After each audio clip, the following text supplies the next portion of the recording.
رمضان رمضان رمضان رمضان رمضان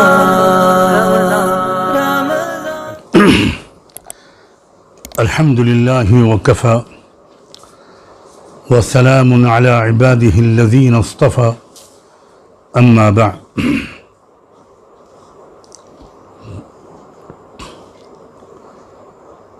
کل تک کی گفتگو میں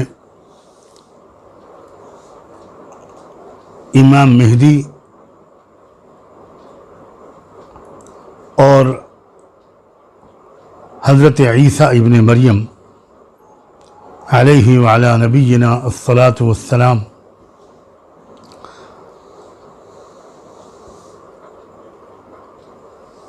ان کے بارے میں اور آخری دور میں ان دونوں کا کیا کردار ہوگا، یہ کس دور میں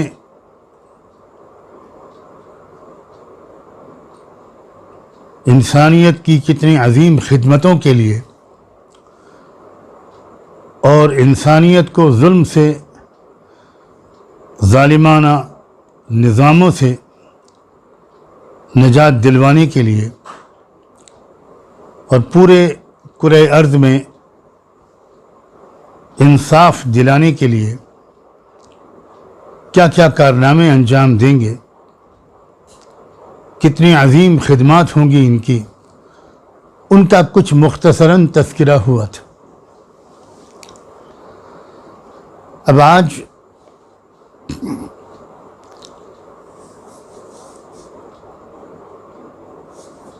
سورہ کہف کی تشریح و تفسیر شروع کرنے سے پہلے سورہ کہف کی جو سب سے اہم فضیلت بیان کی گئی ہے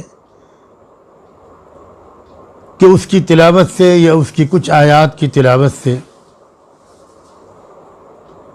دجال کی فتنے سے نجات ملتی ہے، حفاظت رہتی ہے، اور ایک دل کی نگاہ روشن ہوتی ہے، ایک نور عطا ہوتا ہے جس سے انسان دھوکہ کھانے سے بچ جاتا ہے اور ہر شے کی حقیقت کو ٹھیک ٹھیک سمجھنے کی صلاحیت اس کے اندر پیدا ہو جاتی ہے۔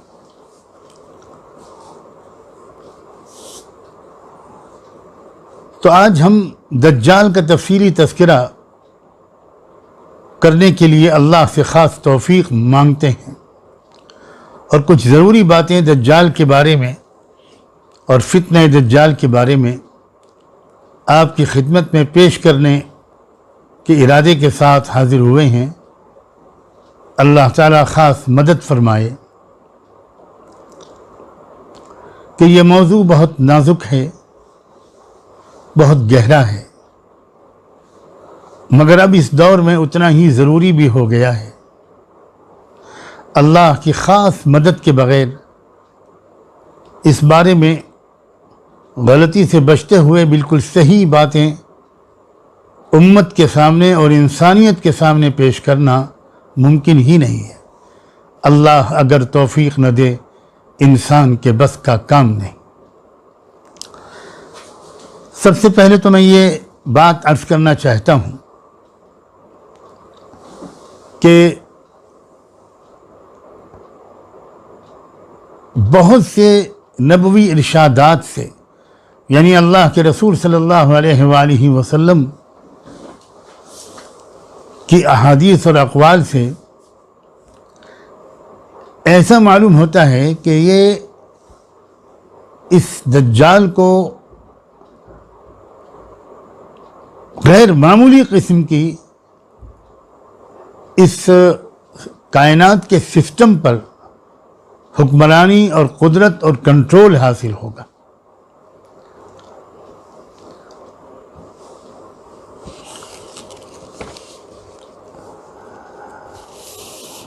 مثال کے طور پر میں چند احادیث آپ کے سامنے پیش کرتا ہوں۔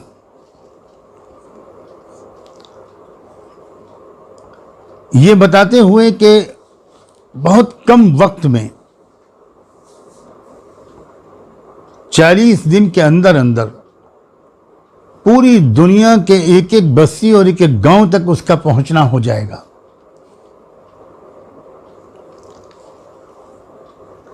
صحیح مسلم میں فتن کے باب میں یہ حدیث ذکر کی گئی ہے، اس میں ایک لفظ بولا گیا ہے کہ کالغیث استدبرتہ الریح، یعنی اتنی رفتار اس کی تیز ہوگی کہ جیسے بارش کو تیز آندھی اڑائے لے جائے، اس طرح کی رفتار اس کو ملے گی۔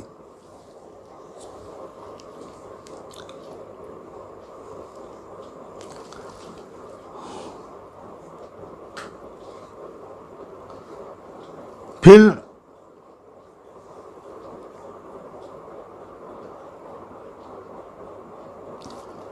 سیدنا علی ابن ابی طالب رضی اللہ عنہ کے جو خطبات ہیں، ان میں خطبہ جو کنز العمال نامی کتاب میں درج ہوا ہے، اس خطبے میں ان کے الفاظ تھے کہ ینادی بصوت یسمعہ او یسمعہ بہ ما بین الخافقین، یعنی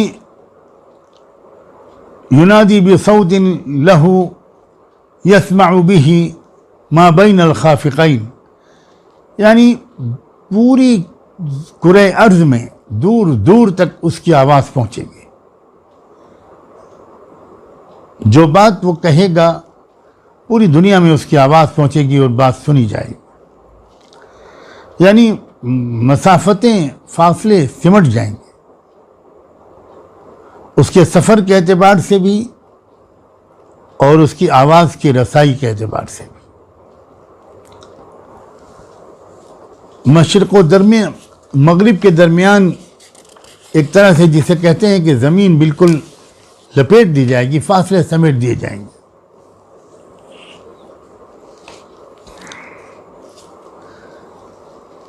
اس کو جو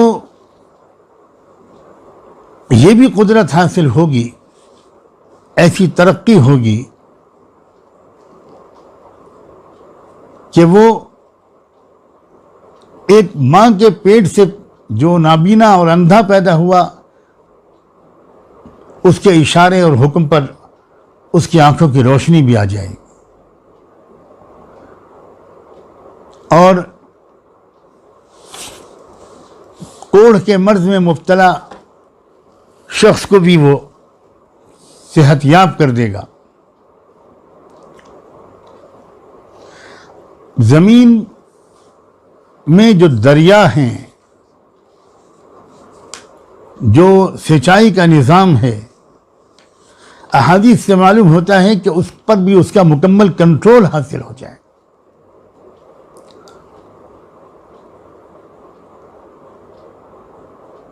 زمین کی پیداواروں پر بھی اس کو قابو بخشا جائے گا۔ یہ سب وہ صحیح احادیث ہیں جن کی طرف میں اشارہ کر رہا ہوں، جو حدیث کی مستند کتابوں میں آئی ہیں۔ یہ جو روایت ہے کہ سخرت لہ انہار الارض وثمارها، زمین کے دریا اور پھل، باغات، کھیتیاں سب اس کے کنٹرول میں ہوں گی۔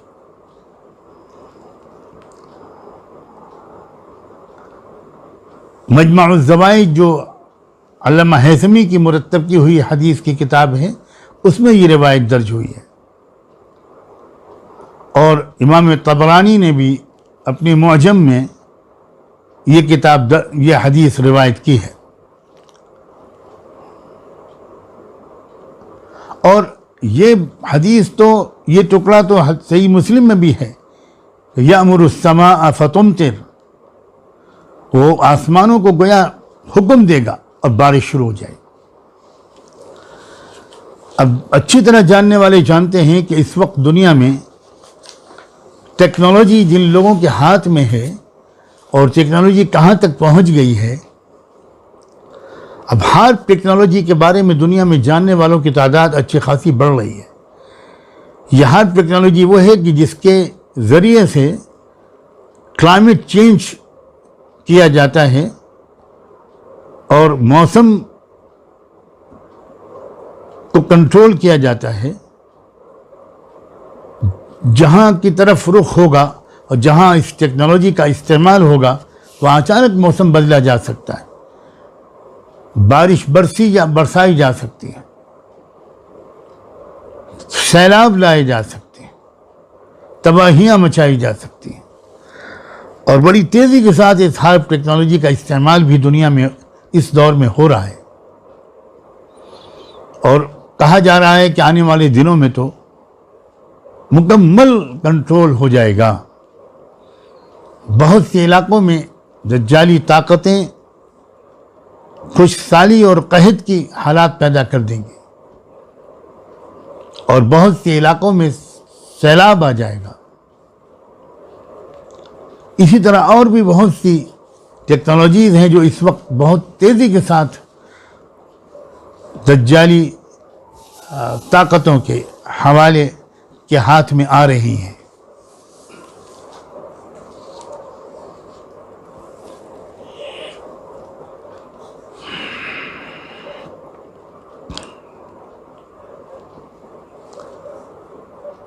جو دنیا کے مختلف علاقوں میں زمین کے اندر معدنیات ہیں, یعنی حدیث میں تو اس ایسے الفاظ استعمال کرتے تھے اللہ کے رسول صلی اللہ علیہ وآلہ وسلم کہ اس زمانے کے لوگوں کو بھی سمجھنے میں دقت نہ ہو, اور الفاظ اس کو سامنے رکھ کر ہم ان احادیث کا مطلب شاید بہتر طریقے پر سمجھ سکتے ہیں. اس میں اسلاف و اکابر کی کوئی توہین نہیں ہے. قرآن مجید کے بارے میں تو یہ بات سب جانتے ہیں کہ وہ لا تنقضی عجائبہ ولا تبلا جدتہ, کہ اس کے عجیب و غریب مضامین کھلتے چلے جائیں گے اور اس کا نیا پن کبھی پرانا نہیں ہوگا. اور قرآن مجید نے تو ایک آیت میں یہ تک اشارہ کر دیا ہے کہ وَلَمَّا يَأْتِهِمْ تَأْوِيلُهُ, کہ ابھی میرے اس بات کا پورا مفہوم لوگوں کے سامنے نہیں آیا. یہ اشارہ ہے کہ ابھی نہیں آیا, آئندہ آئے گا. ہم اس دور میں بلا شبہ بہتر طریقے پر سمجھ سکتے ہیں سورہ کہف اور دجال کے رشتے کو, دجال اور فتنہ دجال کی حقیقت کو, اور اس لیے ہماری بہت بڑی ذمہ داری ہے کہ ہم اس موضوع پر بہت گہرائی, بہت محنت, مگر بہت احتیاط کے ساتھ غور و فکر کریں.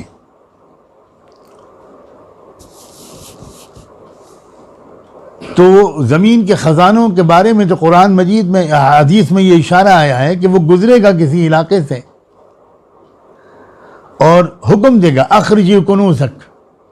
کیا مطلب حکم دے گا اخرجی کنوزک, اپنے خزانے نکالو. فتتبعہ کنوزہا, بس پھر اس کے پیچھے پیچھے چل پڑیں گے سارے خزانے. کیا اس وقت کی یہ صورتحال نہیں ہے کہ پوری دنیا میں جہاں جہاں جس زمین میں جو اندر چیزیں موجود ہیں اس ملک کے باشندوں کا اس پر کوئی حق اور اختیار نہیں ہے. اس کو کنٹرول کرنے والی وہی طاقتیں ہیں جن کو اب کم سے کم ہم کو دجالی طاقتیں کہنے میں کوئی ہچکچاہٹ نہیں ہونی چاہیے. افریقی ممالک آزاد ہو گئے. کتنے افریقی ممالک 60s میں اور اس کے آس پاس آزاد ہوئے. زمبابوے ہو, زامبیا ہو, کانگو ہو, ساؤتھ افریقہ ہو. خود ہمارا ملک, ہمارے ملک میں بعض علاقوں میں زبردست خزانے دفن ہیں, زبردست خزانے دفن ہیں. اتنی قیمتی معدنیات ہیں کہ ایک صوبے کے اندر کہ اگر وہ برآمد ہوں اور ہمارے ملک کی ترقی کے لیے استعمال ہوں تو ہمارے کئی 100 سال کی ہماری معاشیات بہتر ہو جائیں. لیکن وہ افریقی ممالک ہوں یا مڈل ایسٹ ہو یا ہمارا ملک ہو، ان تمام خزانوں پر دجالی طاقتوں کی ملکیت والی ملٹی نیشنل کمپنیوں کا قبضہ ہے.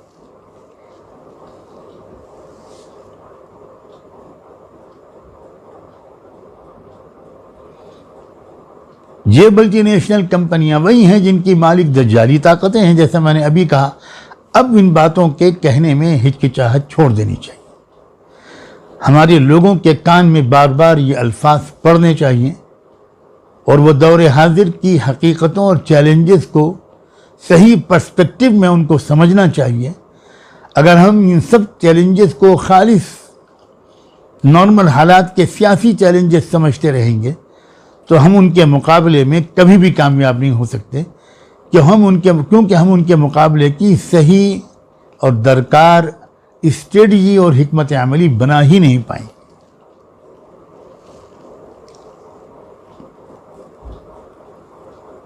ایک ملک اور ہے دنیا کا بہت غریب ملک، ہمارے ملک کے پڑوس میں ہے وہ. وہاں بھی کہا جاتا ہے کہ عدیم المثال و بے نظیر وہاں خزانے موجود ہیں، جو دنیا میں کہیں نہیں ہے وہاں موجود ہے. مگر ایسا معلوم ہوتا ہے اور صحیح علم اللہ کے پاس ہے کہ اس ملک کے غریب اور آج کل کے معیار کے لحاظ سے ان پڑھ یا کم پڑھے لکھے لوگ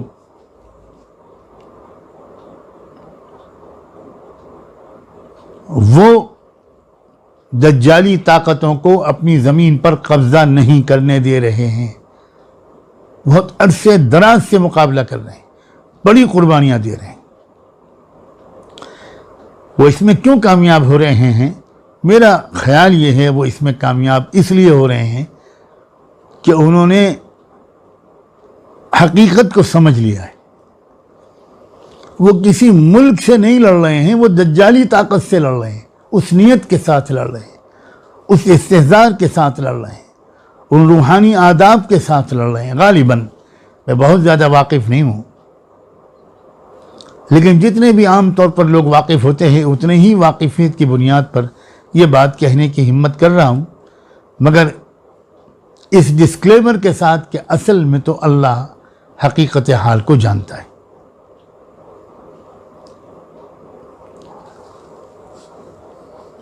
بعض احادیث میں تو یہاں تک آیا ہے اس کے بارے میں کہ وہ اپنی خدائی شان کو ثابت کرنے کے لیے مردوں کو بھی زندہ کر کے دکھا دے گا. وہ لوگوں سے پوچھے گا کیا تم اپنے ماں باپ سے ملنا چاہتے ہو؟ مرحوم ماں باپ سے جو جا چکے دنیا کے، ان سے دیکھنا، ان کے ملاقات کرنا چاہتے ہو؟ لوگ شوق میں آ کے کہیں گے کہ ضرور. اور پھر وہ اپنی شیطانی تصرفات سے وہ روحوں کو حاضر کر دے گا اور ان سے بات چیت کرائے گا. شکل صورت لوگ دیکھیں گے کہ یہ تو بالکل واقعی ہمارے دادا، ہمارے نانا، ہمارے ابا، ہمارے اماں. اور پھر آخر میں ان سے کہے گا اب تو مان گئے کہ میں خدا ہوں. تو اللہ کی پناہ بہت سے لوگ ان میں سے یہ کہہ دیں گے ہاں ہم مان گئے کہ آپ ہی رب ہیں. اب اس موقع پر بھی میں یہ بات کہہ دینا چاہتا ہوں کہ اس وقت بہت زیادہ ریسرچ اس موضوع پر بھی ہو رہا ہے کہ روحوں سے رابطہ ہو جائے.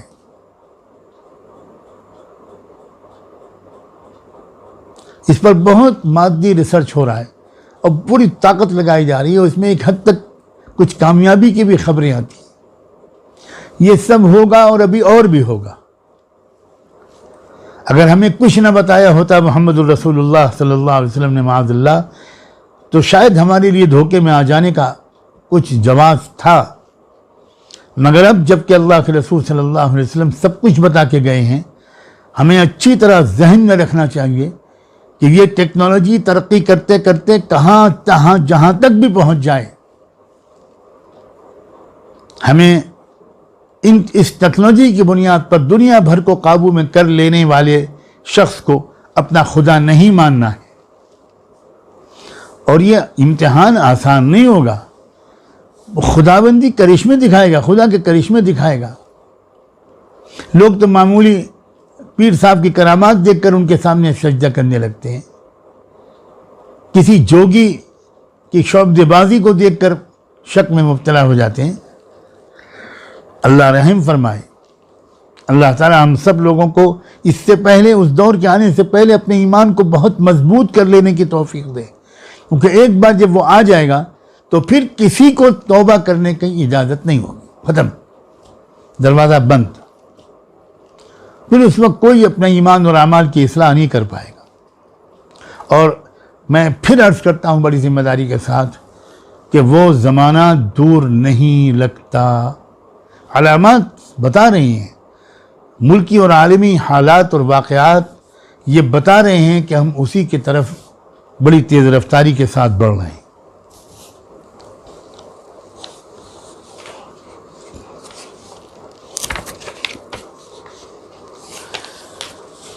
اس طرح کی بہت سی چیزیں ہیں. میں وقت بچانے کے لیے سب چیزوں کا اس وقت ذکر نہیں کر پا رہا ہوں,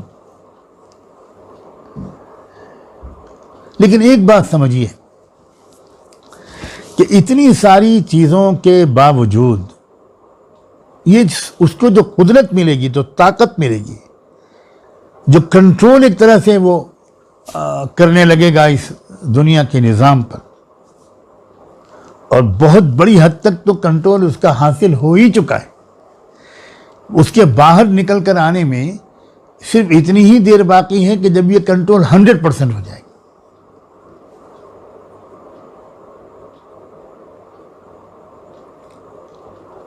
اور 100% کنٹرول کے لیے اس وقت بڑی زوردار تیاریاں چل رہی ہیں.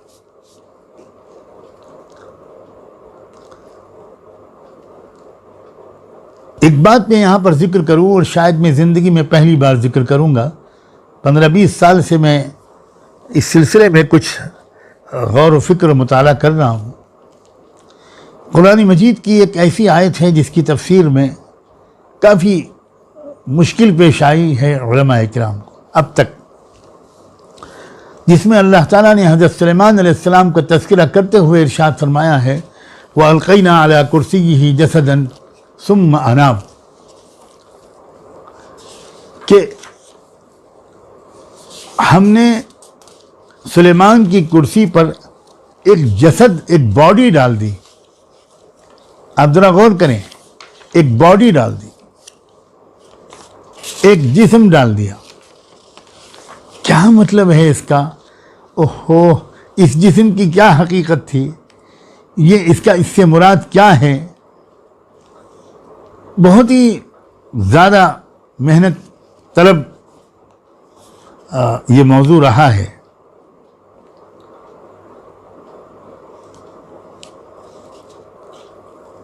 حضرت سلیمان علیہ السلام اس کو دیکھ کر, یہ جو ان کا روحانی مکاشفہ تھا یا بالکل کھلی آنکھوں سے انہوں نے کوئی منظر دیکھا اور اس پر انہوں نے ایک دم سے ان کے اندر ایک توبہ و انابت کی کیفیت پیدا ہوئی, اللہ کی طرف متوجہ ہو گئے اس چیز کو دیکھ کر,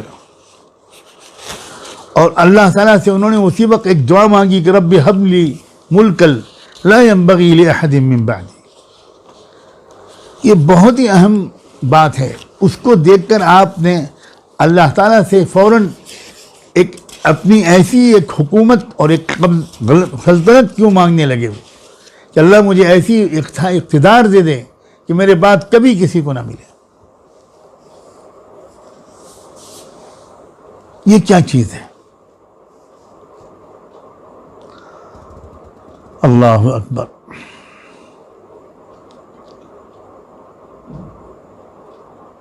اگر یہ کہا ہوتا کہ القینا علی کرسیہ بشرا, ہم نے اس کے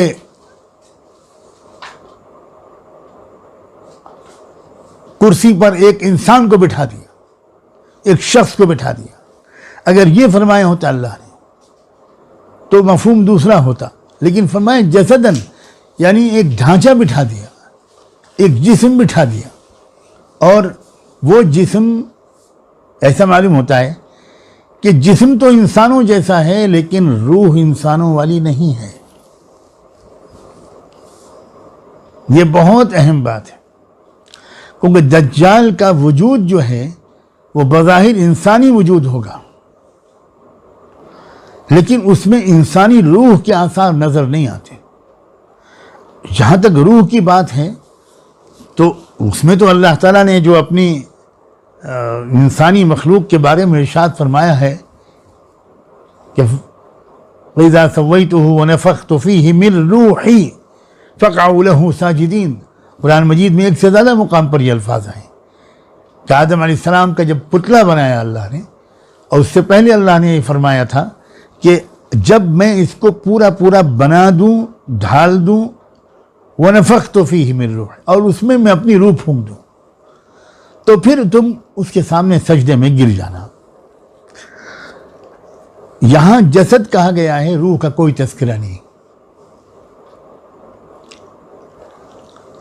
اور یہ بہت ہی معنی خیز قسم کی تعبیر ہے، اور یہ تعبیر صرف یہیں پر نہیں آئی ہے، اور بھی جگہ پر آئی ہے. میں اس وقت وہ آیات آپ کے سامنے ابھی نہیں شاید پیش کر سکوں، کئی آیات ہیں، میں انشاءاللہ ان کو پیش کروں گا جس میں اللہ تعالیٰ نے جسد کا لفظ استعمال فرمایا ہے انہی جگہوں پر جن کے اندر روحانیت نہیں ہے، انسانی روحانیت ہے ہی نہیں، بالکل روحانیت سے خالی ہیں وہ. یہ جو تعبیر ہے یہ بہت ہی معنی خیز ہے، بہت معنی خیز ہے. ایسا معلوم ہوتا ہے کہ اس وقت میں بات کو مختصر کر کے عرض کروں کہ سارے ہی انسانوں کے اندر کی روحانی پہلو کو مار ڈالنے کی تیاری ہو رہی ہے. پہلے تو اس مغربی تہذیب نے، اس مادی تہذیب نے پہلے کروڑوں انسانوں کی روحانیت کو پہلے ہی ختم کر دیا. رہ گئی رسم ازاں روح بلالی نہ رہی. اگر کچھ اعمال ظاہری ہیں بھی تب بھی روحانیت نہیں ہے یا نہ ہونے کے برابر ہے. اور باقی اکثریت تو ان لوگوں کی ہے جن میں وہ ظاہری اعمال بھی نہیں ہیں، روحانی حص بالکل مر چکی ہے. اخلاق پر اس کا اثر ہے، معاملات پر اس کا اثر ہے، معاشرت پر اس کا اثر ہے، تجارت پر اس کا اثر ہے. جس طرح کی تجارت ہو رہی ہے اس طرح کی تجارت کوئی روحانی حص رکھنے والا انسان عام طور پر نہیں کر سکتا. روحانی حص انسان کے اندر جتنی مضبوط ہوتی ہے اتنا ہی شریف انسان ہوتا ہے، اتنی پست آواز میں بولتا ہے، اتنے ہی اپنی نگاہوں پر کنٹرول رکھتا ہے، اتنے ہی اپنے جذبات کو صحیح استعمال کرتا ہے، خواہشات پر نہیں چلتا.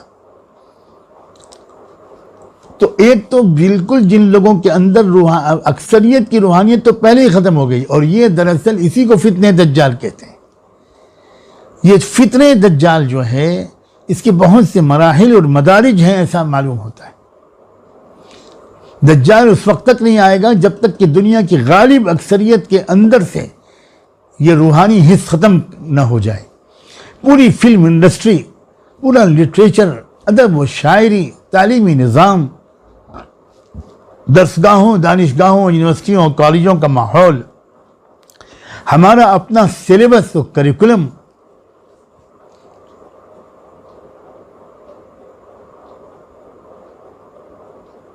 ہمارا بینکنگ سسٹم، ہمارا اکنامک سسٹم، ہمارا سوشل سسٹم، ذرا پلیز غور کریں، کیا یہ روحانی حص کو بڑھانے کی کوشش کرتا ہے یا گھٹانے اور ختم کرنے کی کوشش کرتا ہے؟ کیا تاثیر رکھتا ہے؟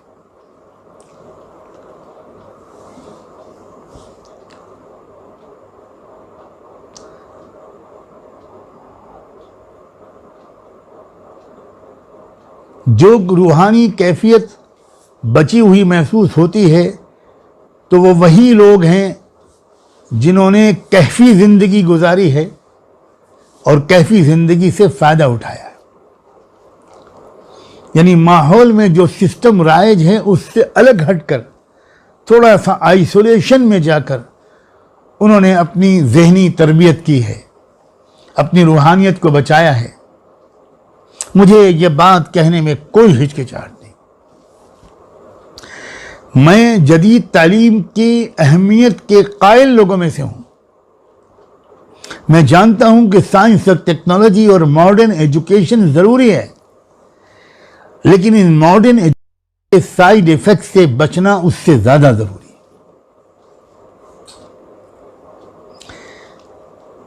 کوئی انسان بھی مجھ سے بحث کر سکتا ہے اس موضوع پر کہ ماڈرن ایجوکیشن کے سائیڈ ایفیکٹس کیا ہیں۔ اللہ کی پناہ، کیا اس پر بھی کسی بحث کی ضرورت ہے؟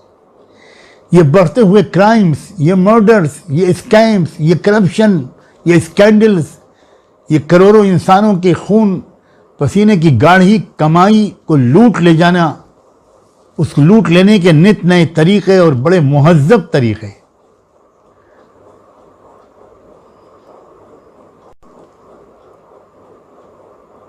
کتنے خوبصورت نام رکھے جا رہے ہیں چوری اور ڈاکو کے،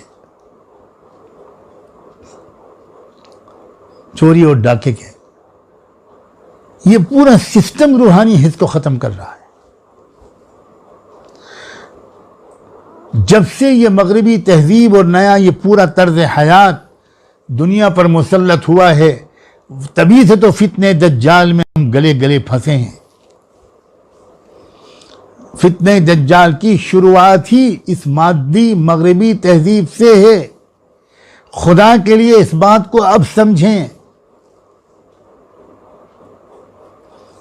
اور روحانیت اور مادیت کے ٹکراؤ کا جو آخری مرحلہ ہے وہی ہے عیسیٰ اور دجال کے ٹکراؤ۔ عیسیٰ علیہ السلام، کل بھی میں نے کہا تھا اور برابر دہراتا رہوں گا، اس روحانیت کے نقطۂ عروج کی ترجمانی کرنے والی شخصیت ہے، سراپا روحانیت۔ ان کا تو نام ہی روح اللہ ہے۔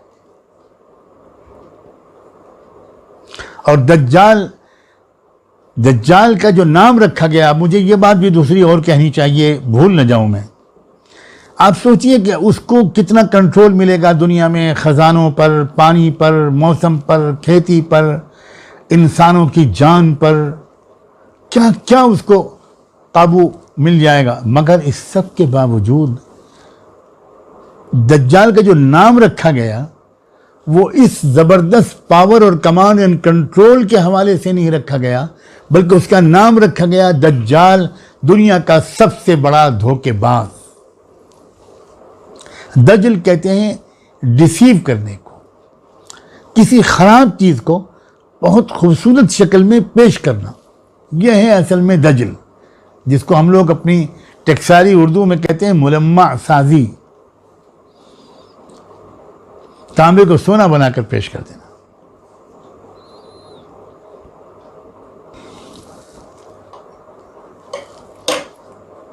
یہ جو صلاحیت ہے دجال کی، اس نے اس کا نام رکھوا دیا دجال۔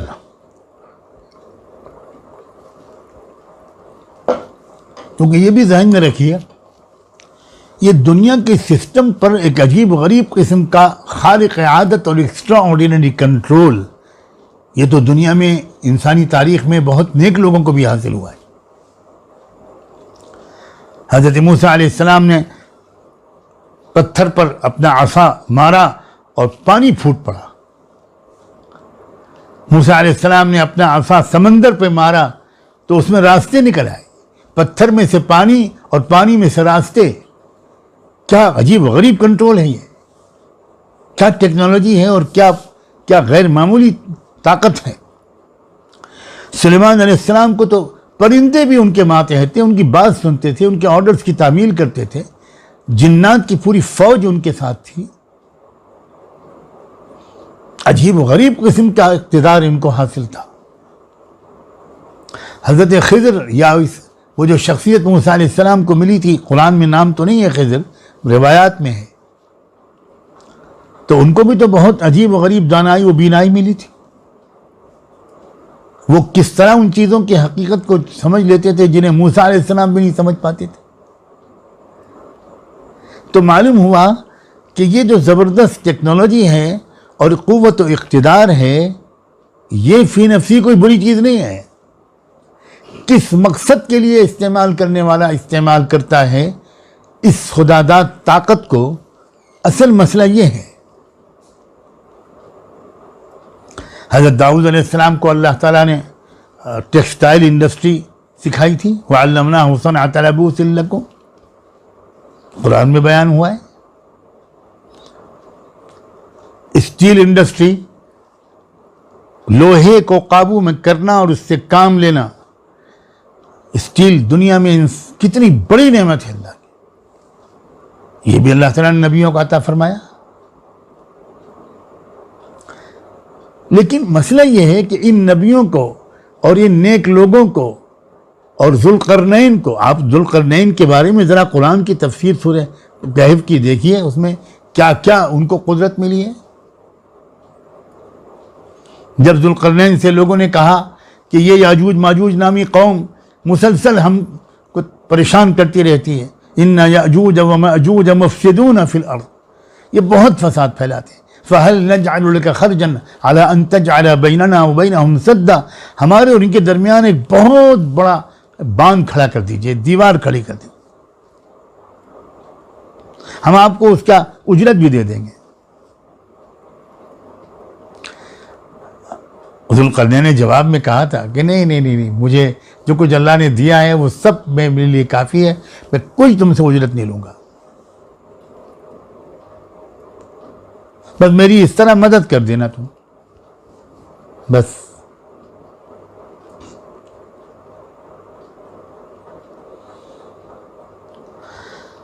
ایسا زبردست طاقت ذوالقرنین کے بارے میں قرآن بتاتا ہے کہ پورے کرۂ ارض کا انہوں نے دورہ کیا۔ فَأَتْبَعَ سَبَبًا حَتَّى إِذَا بَلَغَ مَغْرِبَ الشَّمْسِ، ایک ایسی علاقے میں گئے جہاں سورج ڈوبتا ہوا نظر آتا تھا، وہاں کیا کیا انہوں نے زبردست کارنامے انجام دیے اس خداداد قوت سے۔ جب ہم سورہ کہف کی تفصیلی کریں گے تب انشاءاللہ ان چیزوں کی تفصیل بیان کریں گے۔ پھر اس کے بعد ثم اتبع سببا حتی اذا بلغ مطلع الشمس، ایک دم مشرق کے انتہا میں پہنچ گئے،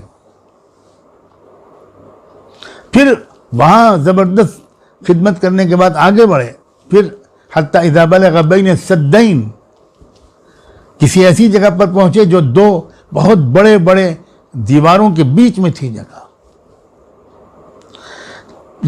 تو میں یہ مثالیں پیش کر رہا ہوں کہ یہ وہ لوگ ہیں کہ جن کو زبردست قسم کی طاقتیں ملی، ان کو تو دجال نہیں کہا گیا ہے نا، یہ تو انبیاء اور صالحین تھے۔ کیوں؟ اس لیے کہ انہوں نے خدا کی دی ہوئی طاقت کو، اقتدار کو، ریسورسز کو انسانیت کی خدمت کے لیے استعمال کیا، مظلوموں کی مدد کے لیے استعمال کیا، انصاف دلانے اور ظلم سے نجات دلوانے کے لیے استعمال کیا، خوشحالی پھیلانے اور امن قائم پھیلانے کے لیے استعمال کیا۔ دجال جس شخصیت کا نام ہے، اس کو بھی بڑی زبردست طاقتیں ملیں گی جیسا کہ آپ ابھی سن چکے، لیکن یہ ان طاقتوں کا استعمال ساری انسانیت کو گمراہ کرنے میں، فریب اور دھوکہ دینے میں، چالیں چلنے میں استعمال کرے گا۔ The greatest deceptor in the world, in the entire human history، اور یہ آئے گا ہی اس وقت جب کے زمانے میں پوری دنیا میں دھوکہ دینے اور جھوٹ کا رواج ہو جائے گا۔ پورا میڈیا، پوری صحافت، پوری سیاست، کاروبار، بین الاقوامی تعلقات، بلکہ ایک فرد کے دوسرے فرد سے تعلق جو اس وقت ہے، چند کو چھوڑ کر اکثر و بیشتر دھوکے کی بنیاد پر تعلقات ہیں، اغراض کی بنیاد پر تعلقات ہیں۔ اس لیے اس کا نام دجال رکھا گیا۔ پتہ ہی چلا کہ پہچان اس کو جو طاقت ملے گی اس سے نہ کرنا، اس طاقت کا جس طرح وہ استعمال کرے گا اس سے اس کو پہچاننا۔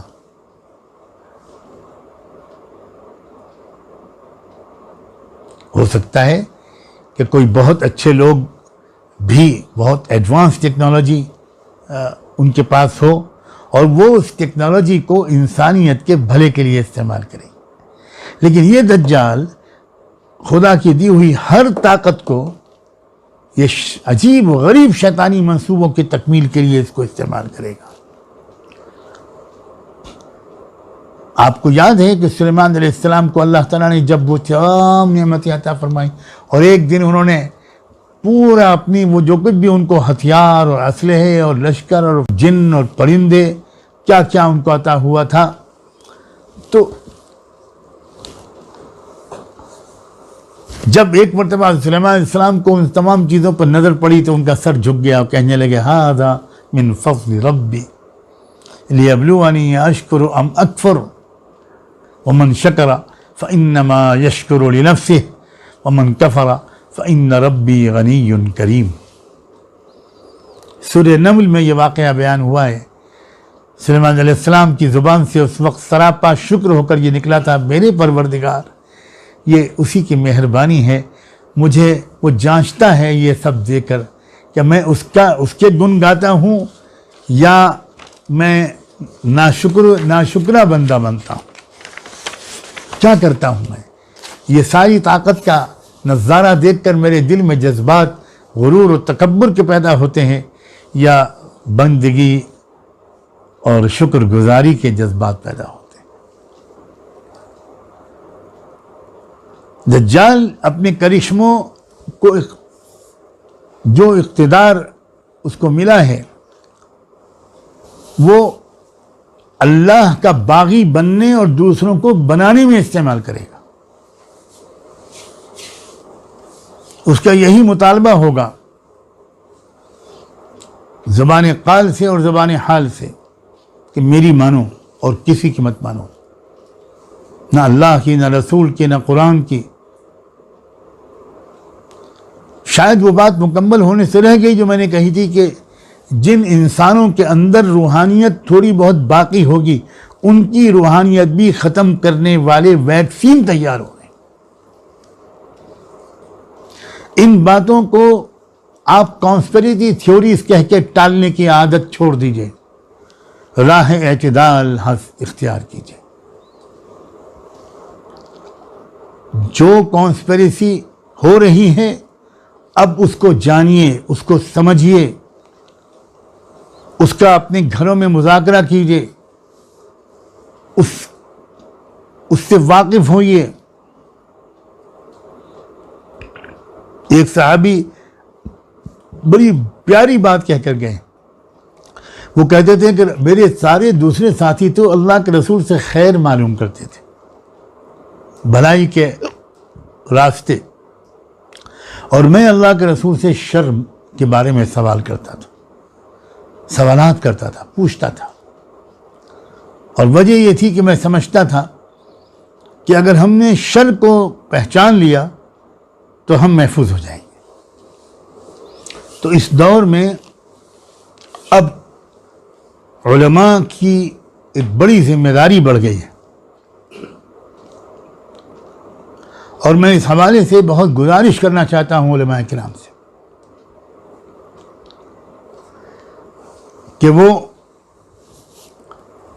خدا را اس زمانے کے شرور و فتن اور آنے والے چیلنجز و بالخصوص فتنہ دجال، یاجوج و ماجوج، ان حقائق سے اب تفصیلی واقفیت حاصل کریں۔ اب روایتی قسم کی فہم سے کام نہیں چلے گا، اور امت میں اس فہم کو، اس سمجھداری کو عام کریں۔ کیوں؟ اس لیے کہ اللہ کے رسول صلی اللہ علیہ وآلہ وسلم یہ بات فرما چکے ہیں کہ جہاں تک مجھے یاد آتا ہے سنن ابی داؤد میں یہ روایت موجود ہے، اس میں یہ بات آپ نے فرمائی ہے کہ جو شخص دجال کے پاس آئے گا اور یہ خیال کرتے ہوئے کہ وہ مومن ہے، یعنی میں مومن ہوں، میں ایمان والا ہوں، مجھے دجال کے پاس جا کے کیا نقصان پہنچے گا، لیکن ہوگا یہ کہ ملاقات ہوتے ہی وہ شبہات اور شکوک میں مبتلا ہو جائے گا. دجال سے ملاقات ہوتے ہی شکوک و شبہات پیدا ہو جائیں گے اور پھر وہ اس کے پیچھے پیچھے چلنے والا بن جائے گا. اللہ اکبر. مجھے سمجھ میں نہیں آتا کہ میں بہت کھل کر کہوں یا لوگوں کی برداشت کا خیال کر کے پوری طرح کھل کر نہ کہوں. اس وقت ہمارے بہت بڑی تعداد میں وہ لوگ ہیں جو بڑے دیکھنے میں دانشور نظر آتے، ڈگریاں ہیں، لیکن کاش کہ وہ خود سمجھ لیتے کہ فتنہ دجال سے وہ متاثر ہو چکے ہیں. اور ایسے لوگوں کی باتوں سے معروف ہونے والوں کی تعداد دن بدن بڑھتی چلی جا رہی ہے. اسی لیے اللہ کے رسول صلی اللہ علیہ وآلہ وسلم نے یہ تک فرمایا ہے، سیدنا انس راوی ہیں اس حدیث کے، کہ دجال سے دور رہنا، دجال کے قریب مت جائے وہ شخص جو اس کے بارے میں کچھ سنے.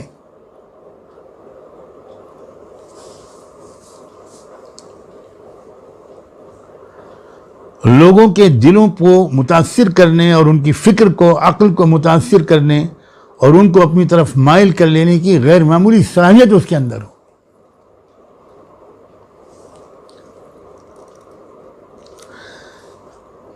یہاں تک کہ جو لوگ ذرا دجال سے دور رہنا چاہیں گے اور اپنے گھر والوں کو دور رکھنا چاہیں گے، وہ عورتوں کو خاص طور پر گھروں میں رہنے کی تاکید کریں گے، بندوبست کریں گے کہ وہ گھروں میں رہیں. اپنی ماؤں سے کہیں گے کہ آپ باہر مت نکلیں. اپنی بیٹیوں سے، اپنی بیویوں سے کہیں گے، حدیث میں الفاظ آتے ہیں، اپنی چچی، خالہ اور پھوپھی سے کہیں گے. ایسا معلوم ہوتا ہے کہ عورتوں کے اندر بہت زیادہ تأثر کی کیفیت پائی جائے گی. اور یہ تک حدیث میں آ گیا کہ زیادہ جو دجال سے متاثر ہونے والا طبقہ ہوگا وہ عورتوں کا طبقہ ہوگا.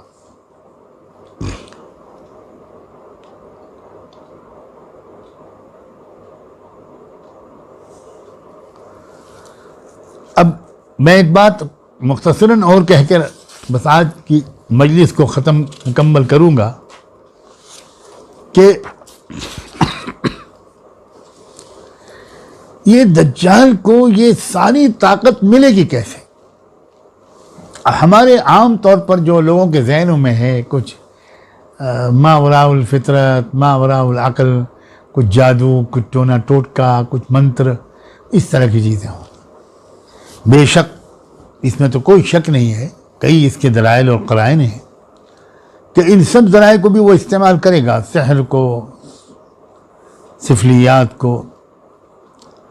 لیکن ایک بات، ایک قدیم زمانے میں ہمارے علماء میں کیسے کیسے لوگ گزرے ہیں. علامہ ابن حزم بہت ہی بڑے عالم گزرے ہیں، یعنی ان کی کتابوں سے جو وسعت مطالعہ اور استدلال اور آرگومنٹ کی جو صلاحیت ان کی نظر آتی ہے وہ تو ان کو بہت ممتاز مقام پر رکھتی ہے. انہوں نے ایک اشارہ کیا ہے، وہ کہتے ہیں کہ دجال جو ہے وہ حیل سے کام لے گا. علامہ مولانا مناظر حسن گیلانی رحمۃ اللہ علیہ جو مجمع البحرین تھے، جو جدید علوم سے بھی بہت واقف تھے، اور ابتدائی زمانہ تو ان کا انہی علوم کی سیر میں گزرا ہے، اور فلسفہ اور منطق، لاجیکل جو سائنسز ہوتے ہیں ان کے بڑے ماہر تھے.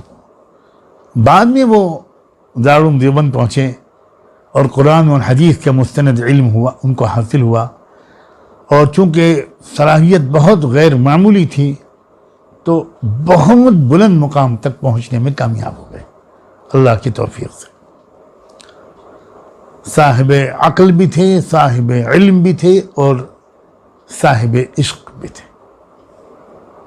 انہوں نے مولانا علامہ ابن حزم کی اس بات کی تشریح کرتے ہوئے لکھا ہے کہ علم الحیل نام ہی اس علم کا ہے جس میں میکینیکی طریقوں سے چیزوں پر قابو حاصل کرنے کی تدبیریں بتائی جاتی. اب سوچئے ذرا، کہ میکینیکل طریقوں سے چیزوں کو قابو میں کرنے کی جو تدبیریں ہیں آج کل اس کا سمجھنا عام آدمی کے لیے بھی آسان ہو گیا ہے.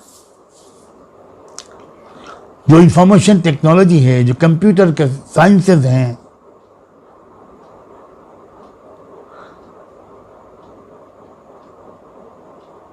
جو فضا میں چھوڑے جانے والے سیارے ہیں، کیا کہتے ہیں ان کو؟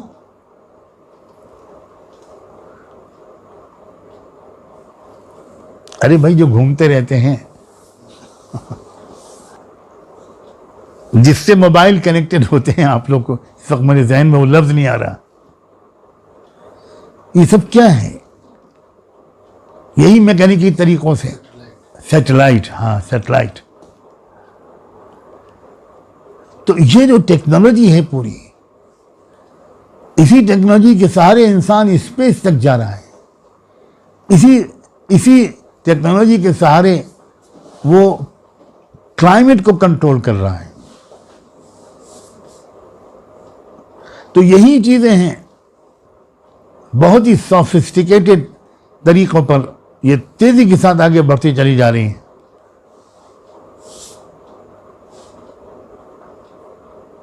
اب 2G اور 3G اور 4G اور اب 5G کے زمانہ آ گیا. یہ سب کیا ہے؟ یہی ہے علم الحیل. یہی ہے کائنات کے اندر جو سسٹم ورک کرتا ہے اس پر اسٹڈی کی جاتی ہے کہ بھئی یہ پانی برستا کیسے ہے. اس کو سسٹم کو سمجھ کر اس کو اپنے ذرائع سے اسی سسٹم کو قابو میں کرنے کی کوشش ہوتی ہے. اور وہ بڑھتے بڑھتے اپنی جب آخری انتہا کو پہنچے گی تو جو شخصیت اس کا استعمال کرے گا، جہاں سے بیٹھ کر کرے گا، جن مقاصد کے لیے کرے گا، اس کا تذکرہ اللہ کے رسول نے ازراہ شفقت و رحمت، ہم سب کی جان ان پر قربان، اللہ ان پر ہزاروں لاکھوں درود و سلام بھیجے کہ انہوں نے ہم کو سب کچھ پہلے سے بتا دیا ہے. اور اب ہم اس دور میں ہیں کہ بڑی تیزی کے ساتھ وہ ساری چیزیں سامنے آتی چلی آ رہی. انہوں نے بتایا تھا کہ دجال کا یہود سے خاص تعلق ہوگا، یہودیوں سے خاص تعلق ہوگا، صہیونیوں سے. انہوں نے تو علامت بتائی کہ بال بھی وہ اپنے اس کے جو وہ ہوں گے سر کے، وہ اس طرح کے ہوں گے جس طرح کے یہودی رکھتے ہیں. اور آج کل جس طرح کا نوجوانوں میں بال کا کاٹنے کا فیشن ہو رہا ہے کہ چاروں طرف سے وہ بال کاٹ دیتے ہیں، بیچ میں گچھا رکھا رہتا ہے، یہ بہت ملتا جلتا ہے غالباً اس طریقے کے بالوں سے جس طریقے کے بال دجال کے ہوں گے.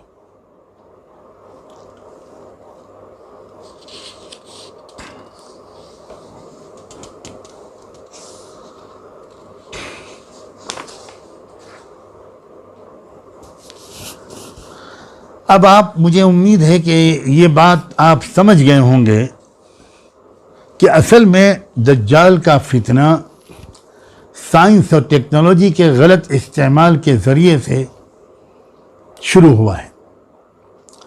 سائنس اور ٹیکنالوجی کا استعمال جب تک پرامن مقاصد کے لیے ہوتا رہا تو انسانیت کی خدمت اور رب کی معرفت، ان دونوں کا یہ بہترین ذرائع اور وسائل تھے.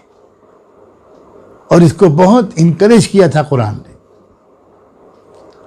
بہت سکھایا تھا، بہت سمجھایا تھا. بلکہ میں تو ہمیشہ ایک بات کہا کرتا ہوں، لوگوں کو غور و فکر کی دعوت دیتا ہوں کہ مانا کہ محمد رسول اللہ صلی اللہ علیہ وآلہ وسلم کی آمد کے بعد دنیا میں اخلاقی انقلاب آیا، روحانی انقلاب آیا. لیکن صرف روحانی اور اخلاقی انقلاب آیا یہ بات صحیح نہیں ہے. ان کے آنے کے بعد مادی زندگی میں بھی انسانیت کی اور سائنس میں بھی، سائنسی شعبے میں بھی زبردست ترقی ہوئی. آخر اس اللہ کے رسول کی آمد سے پہلے ہزاروں سال سے دنیا آباد تھی، مگر سائنٹیفک ترقی ان کے آنے کے بعد ہی کیوں ہوئی؟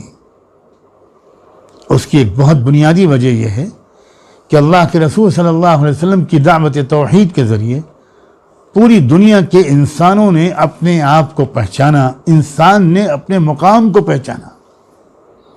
انسان کو پہلی بار یہ بات عالمی سطح پر اس طرح اس کے ذہن و دماغ میں آئی کہ میں دنیا میں سب سے بڑا ہوں اور یہ پوری دنیا میرے لیے بنائی گئی، ورنہ اس سے پہلے انسان تو اپنے آپ کو سب سے چھوٹا اور ہر دوسری چیز کو اپنے سے بڑا اور ہر ایک کے سامنے ڈرا سہما ہاتھ جوڑے کھڑا ہوا نظر آتا تھا۔ انسان ڈرتا تھا پہاڑوں سے، دریاؤں سے، جانوروں سے، آسمان و زمین اور ستاروں اور سورج سے، چاند سے، چھوٹے چھوٹے کیڑے مکوڑوں کی کس چیز کی پوجا ہوتی۔ انسان کبھی لوہے کے سامنے سر جھکا کے کھڑا ہو جاتا، کبھی گنگا جمنا کے سامنے سر جھکا کے کھڑا ہو جاتا۔ یہ انسان کی درگت بنی ہوئی تھی۔ صلاۃ و سلام ہو محمد الرسول اللہ صلی اللہ علیہ وآلہ وسلم پر کہ انہوں نے آ کر انسان کو اس کا مقام بتایا کہ تم تو وجہ تخلیق کائنات ہو، تم مقصود ہو، سورج چھوٹا ہے اور تمہاری خدمت کے لیے پیدا کیا گیا ہے، تم سورج کی عبادت کے لیے نہیں پیدا کیے گئے۔ لا تسجدوا للشمس ولا للقمر واسجدوا للہ الذی خلقہن، مت سجدہ کرو سورج اور چاند کے سامنے، مت سر جھکاؤ، اس رب کے سامنے سر جھکاؤ جس نے سورج اور چاند کو بنایا ہے۔ تو جب انسان کو یہ پتہ چلا تو انگڑائی لے کر اٹھا اور اس نے خود اعتمادی کے ساتھ کائنات کی چھوٹی بڑی چیزوں پر تحقیق شروع کی اور یہیں سے سائنسی انقلاب آیا۔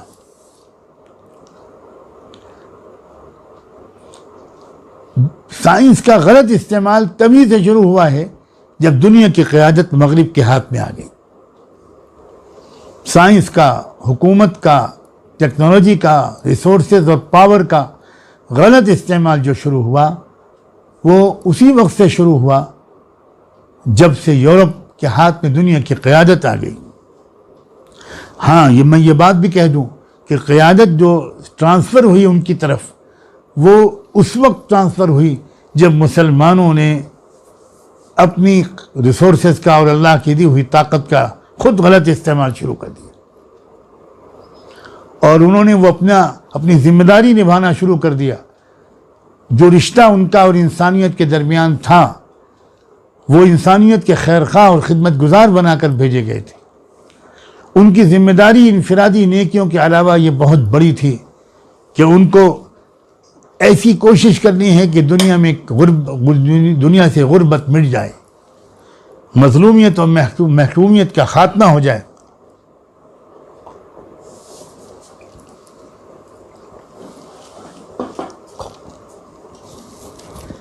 جب انہوں نے سمجھا کہ اسلام بھی کچھ ریچولز کا ہی نام ہے، کچھ اٹائر کا اور ڈریس کا نام ہے، جو بلند مقاصد تھے اسلام کے، لیقوم الناس بالقسط، دنیا میں انصاف کا نظام قائم کرنا، کوئی بھوکا نہ رہے، کوئی پیاسا نہ رہے، کوئی تعلیم سے محروم نہ رہے، ہر ایک کو اس کے حقوق ملیں، لوگوں کو مذہبی آزادی حاصل ہو۔ لا اکراہ فی الدین، یہ قرآن نے کہا تھا کہ مذہب کے سلسلے میں کسی کو ہرگز مجبور نہیں کیا جا سکتا۔ رب نے طے کیا ہے کہ وہ اپنے بندوں کے ارادے کا احترام کرے گا، یہاں کوئی چیز ان پر مسلط نہیں کی جائے گی۔ ان کو بتایا ضرور جائے گا کہ ایمان لاؤ گے تو تم کو دنیا سے آخرت تک یہ نفع ہوگا، نہیں لاؤ گے، انکار کرو گے سچائیوں کا تو اس کی تم کو سزا ملے گی، لیکن یہاں دنیا میں نہیں سزا ملے گی، آخرت میں ملے گی۔ ظاہر ہے کہ کوئی دنیا کا قانون یہ نہیں کہہ سکتا کہ نیک لوگ اور برے لوگ سب کو ایک ہی پلڑے میں رکھا جائے گا، یہ تو ناانصافی ہے، یہ تو کوئی بھی انسان اس کو قبول نہیں کر سکتا، اس کو ریکمنڈ نہیں کر سکتا۔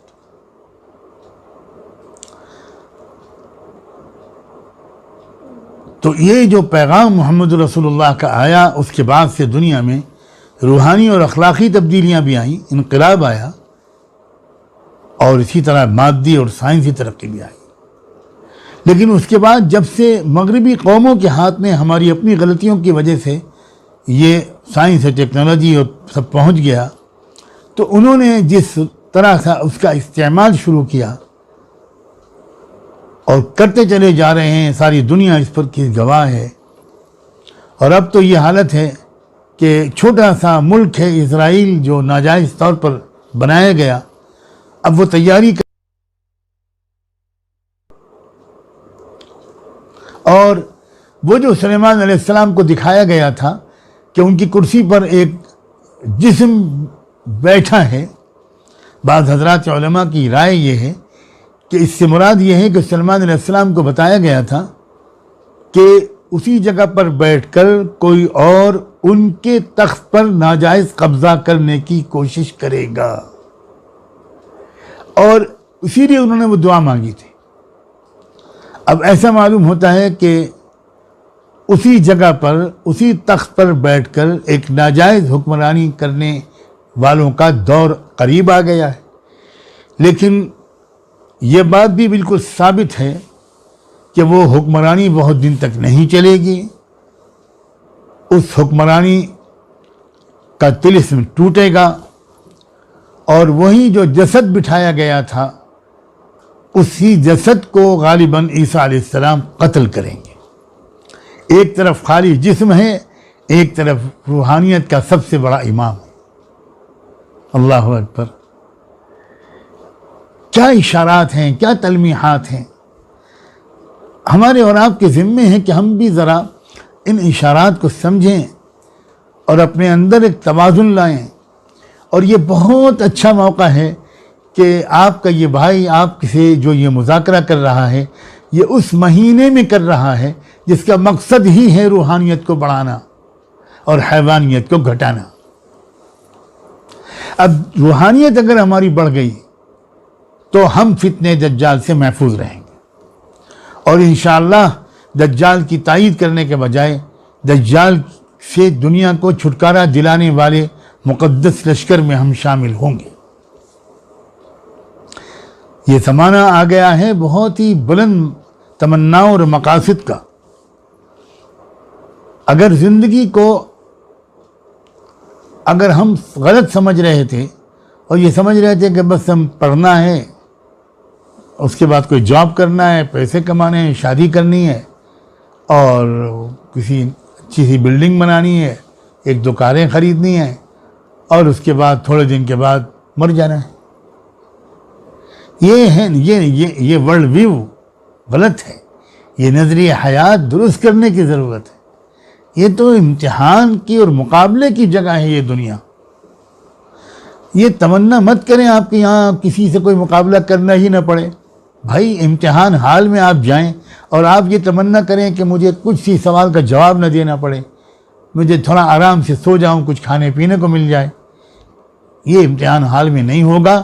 یہ دنیا بھی ایک بڑا امتحان حال ہے، اور اب بہت بڑے بڑے امتحانوں کا دور آیا. اللہ تعالی ہم سب کو بہت ہی ثابت قدم رکھے اور اتنی روحانیت اور ایمانی قوت دے دے کہ ہم امتحانوں سے نہ گھبرائیں.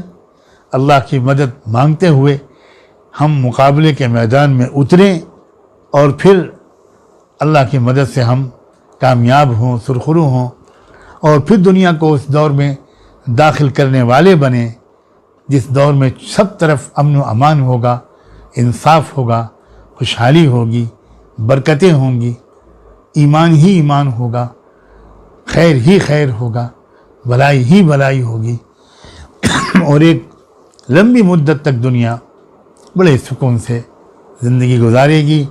اس سے بڑھ کر کوئی نیک کام نہیں ہو سکتا کہ ہم اپنے اور اپنے آنے والی نسلوں کے لیے ایک بہت اچھی دنیا کو قائم کر کے اور چھوڑ کر جانے والوں میں بنے.